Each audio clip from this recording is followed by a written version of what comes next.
नमस्कार साथियों।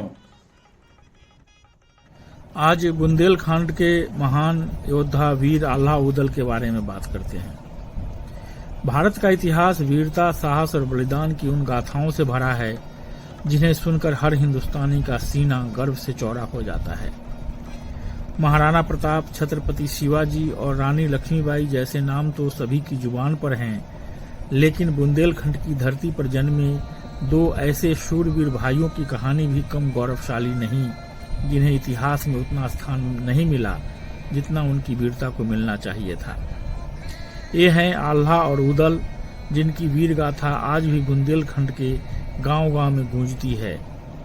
उनकी कहानी सुनकर रोंगटे खड़े हो जाते हैं और मन में देशभक्ति का जज्बा जाग उठता है। तो आइए इन महान योद्धाओं की कहानी को जानते हैं। 12वीं सदी में बुंदेलखंड के महोबा के दशरथपुरवा गांव में दो भाइयों आल्हा और उदल का जन्म हुआ। इनके पिता दशराज या देशराज और माता देवला थीं। दोनों भाई चंद्रवंशी क्षत्रिय बनाफर राजपूत वंश से थे और बचपन से ही शास्त्रों के ज्ञान और युद्ध कौशल में निपुण थे।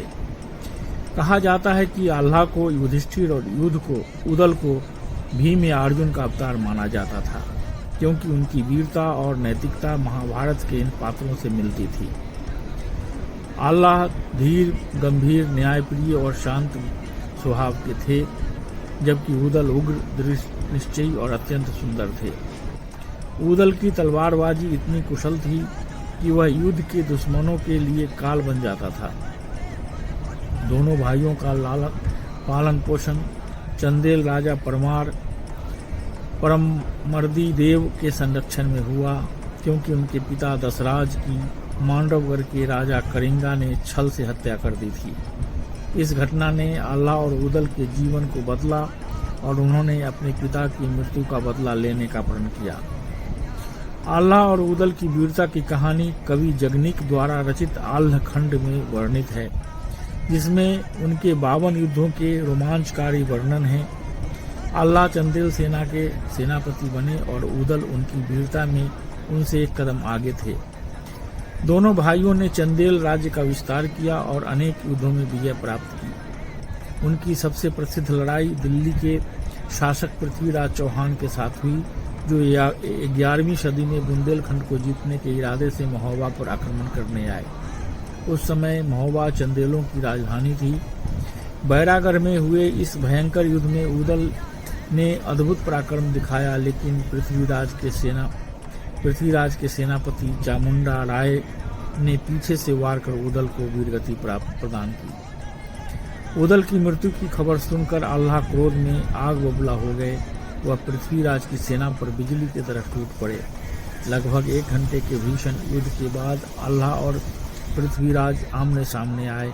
आल्हा ने अपने पराक्रम से पृथ्वीराज को बुरी तरह घायल कर दिया और युद्ध में परास्त किया, लेकिन अपने गुरु गोरखनाथ के आदेश पर आल्हा ने पृथ्वीराज को जीवन दान दे दिया। इसके बाद आल्हा ने संन्यास ले लिया और मां शारदा की भक्ति में लीन हो गए। आल्हा मां दुर्गा और शारदा के परम भक्त थे। कहा जाता है कि उन्हें मां शारदा से अमरता का वरदान प्राप्त था। मैहर में मां शारदा के मंदिर में आज भी यह मान्यता है कि हर सुबह मंदिर खुलने से पहले आल्हा और उदल मां की पूजा करते हैं। रात में मंदिर बंद होने के बाद भी सुबह पूजा के सबूत मिलते हैं, जिसे लोग आल्हा की अमरता से जोड़ते हैं।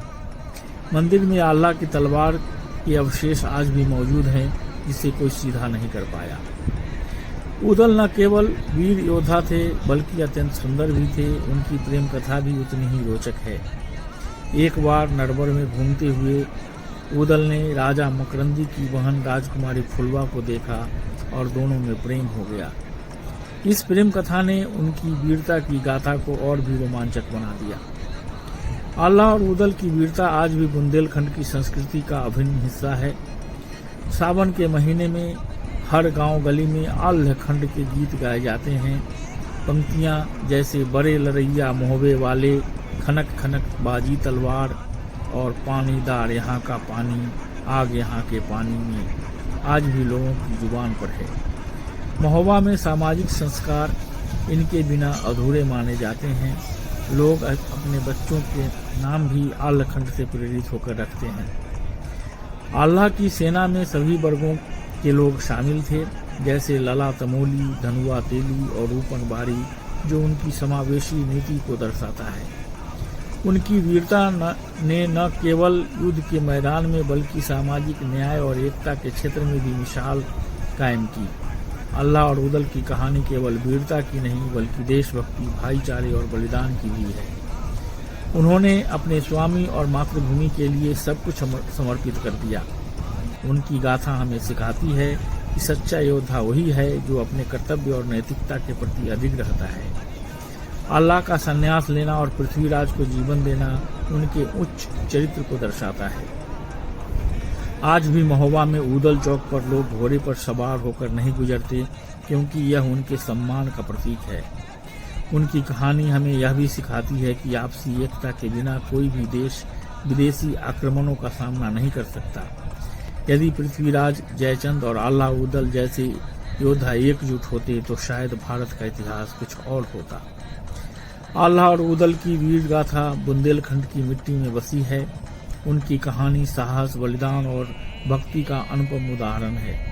आल्हा खंड के गीत आज भी हमें प्रेरित करते हैं कि सच्चा योद्धा वही है जो न केवल युद्ध में विजयी हो बल्कि अपने नैतिक मूल्यों और देशभक्ति के प्रति भी सच्चा हो। इन सूरवीर की कहानी सुनकर न केवल रोंगटे खड़े हो जाते हैं बल्कि यह भी प्रेरणा मिलती है कि हमें अपनी मातृभूमि के लिए हर संभव बलिदान के लिए सदैव तैयार रहना चाहिए। जय मां शारदा, जय आल्हा उदल। तो दोस्तों, आज के लिए बस इतना ही। जल्द ही फिर मिलेंगे एक नए वीडियो के साथ। तब तक मुझे विदा दीजिए। और हाँ, अगर अभी तक आपने मेरे इस चैनल को सब्सक्राइब नहीं किया है तो सब्सक्राइब कीजिए, लाइक कीजिए। नमस्कार, जय हिंद, जय भारत।